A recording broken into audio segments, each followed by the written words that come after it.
Well, I woke up this morning from a reoccurring dream. Hello, people. I am Jaby KOAY, joined by ACHARA KIRK. Yo. We're looking at NETRIKANN, the official trailer with Nayanthara, Ajmal. I screwed it up. We did this intro before and I messed it up. And so I'm trying to make sure I don't make the same mistake. You gon' chasing rabbits, be careful what you find. The truth you seek might just blow right. This is directed by Milind. It's also starring Ajmal, Mahna, and Saran, and it's produced by Vignesh, Shivan. And just so you know, this is actually, I believe it's like a remake or I think it's Tamil, am I right? But anyway, it's a remake of a South Korean movie. If you guys could be so cool as to vote this video up and give us a subscribe and a like? Well, voting it up was giving it a like. That's why I got stuck.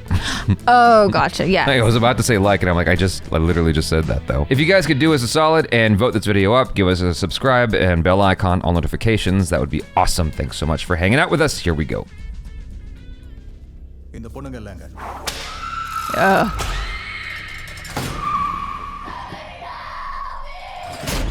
That does not sound good.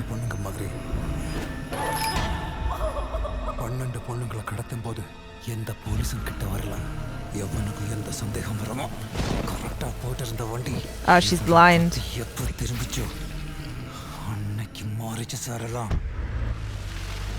கண்ணு தெரியாத witness sir. சொல்லுங்க miss Durga. என்னப்பா என்ன கேட்டிங்க? அந்த cab driver என்கிட்ட பேச்சு கொடுத்துக்கிட்டே இருந்தான். திடீர்னு ஆக்சலரேட் பண்ண ஆரம்பிச்சான். தட்டுன்னு ஒரு சத்தம். ஃப்ரண்ட் கண்ணாடி கிராக் ஆயிடுச்சு. Oh. சென்னையில் கடந்த வாரம் 2 இளம்பெண்கள் காணாமல் போனதை முன்னிட்டு காவல்துறையினர் தேடி வருகின்றனர். டாக்ஸிலாம் இல்ல, இது நார்மல் கருப்பு கலர் கார் தான். கண்டிப்பா அது டாக்ஸி தான். எனக்கு தெரியாதா? ஆமா, தெரியாதே. That's rude. என்னால பார்க்க முடியலனா கூட நிறைய விஷயம் தெரிஞ்சுக்க முடியும். Oh, that's cute.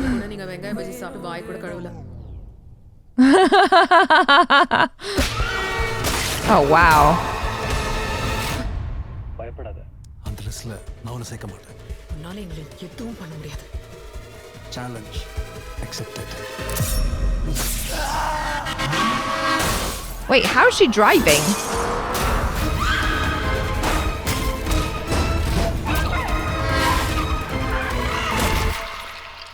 உன்னை நான் என்னெல்லாம் பண்ண போறேனோ அதெல்லாம் உன்னால பார்க்க முடியாதுல்ல? அது நினைச்சாதான் பாவமா இருக்கு. டேய் பாடு. நான் உன்னை என்ன பண்றத நீ பார்க்க போற பாரு. அத நினைச்சாதான்டா எனக்கு ரொம்ப பாவமா இருக்கு. Oh, I love that at the end.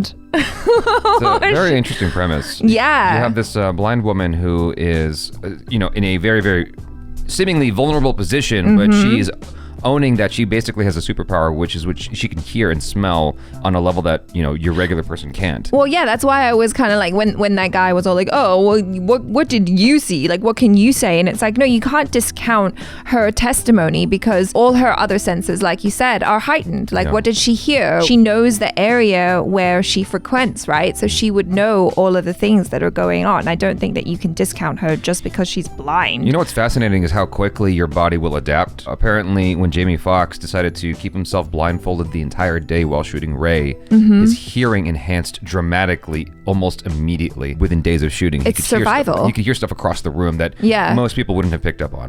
Yeah. It's just like your body just adapts in order, like you said, for survival and whatnot. Yeah. With regards to the premise, I think it's interesting. It feels like they kind of gave a lot away, and usually you don't get that with the South Indian stuff.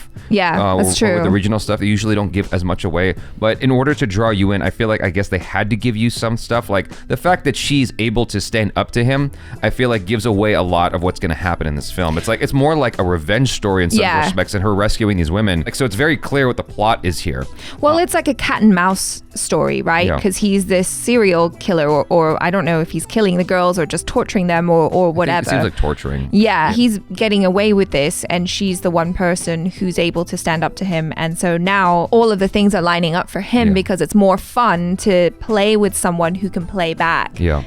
It's hard for me to judge the acting on the part of the main actor in this, but my immediate gut response, me just being completely honest with you guys, my immediate gut response is that it's a little bit over the top in terms of his performance. It's a little bit big. When I identify a good villain, from their perspective, they're doing something that's right. Yes, always. know? Whenever you play a villain, you must always find that thing that your character believes is right, because no one in real life believes that what they're doing is wrong. Exactly. Even when everyone else is like, no, what you're doing is wrong. Yeah. That person, you know, like if it's Hitler or something, it's like, no, I am absolutely righteous Right. in doing these heinous things. Right. You know? The way Aaron Sorkin put it is your character is basically making their case before God why what they are doing is just. Yes. You know, I'm paraphrasing a little bit, but that's the easiest way to put it. And so I'm not really getting that sense from this particular character. It's like he knows, he's very well aware of what he's doing is wrong, and he's enjoying that it's wrong, and it's like it's very big and maniacal.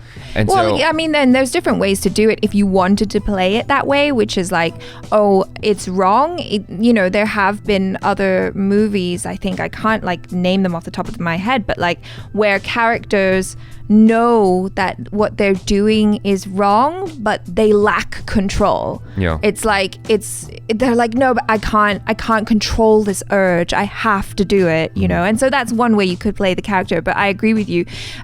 He does seem to be very, you know, maniacal and over the top. yeah. In any case, it's an interesting premise, and so that has me intrigued, and that might be enough to go off of. I would Yeah. love to know what you guys think, if you feel like his acting is like just right, or if it's very, very intriguing. Because yeah, for me, it's just like, well, it's kind of big. What But about it might be one of those things- Nayanthara, though? It might be one of those things where it's not that bad because it's all more voiceover and stuff going on in his head. Like I can think of books that I've read where their inner narrator sounded nuts. Right, But yeah, their yeah. outward appearance was more controlled and put together. And so they weren't really acting like that. It was more the inner monologue. And so if that's just his inner monologue, that's different. But I remember seeing expressions of him being like, and acting Right, like crazy yeah. and whatnot. But about her, I thought she was cool. Like, Yeah, I the way like she- her. The way she was handling it, I'm imagining she's not really blind. And she's doing a very, very good job of performing that and being that strong woman without... like him. She's very much unlike him in that it feels like she's doing enough that it feels more within the realm of realism. Yeah, it feels a lot more grounded to me. And I also, like, just what they're showing in the trailer now, I can definitely get the sense of the movie being quite edgy. It feels edgy, like with the level of violence and the like nudity and whatever that's All going stuff on there. that is not going to be shown, by the way. Okay, We can't show sorry, it. you guys. If anyone's wondering why stuff was blacked out completely, it's because YouTube is not cool even when you hide, when you mask the nudity. Yeah. YouTube will still demonetize you. So I don't even think this trailer is monetizing on their own channel. I feel like you're right. It certainly feels on the edgier side. Mm-hmm. But whenever I've seen a trailer for an Indian film and there was like nudity being covered up in the trailer, I don't recall ever getting to the movie and it still not having that. It's like a Japanese porn. Oh, okay. You can't say that word. I don't know. Japanese blue film. Yeah. It's often covered up in the final product, which it feels kind of funny. I'm like, well, why even do that then? Why not shoot it a different way so that you're not distracted by that? Yeah, you know? it feels like they're trying hard to be edgy, All right. which is fine. So you guys, thanks so much for hanging out. Hopefully you enjoy that. Let us know your feelings in the comments below. I'm Jaby KOAY. This is ACHARA KIRK. Peace out.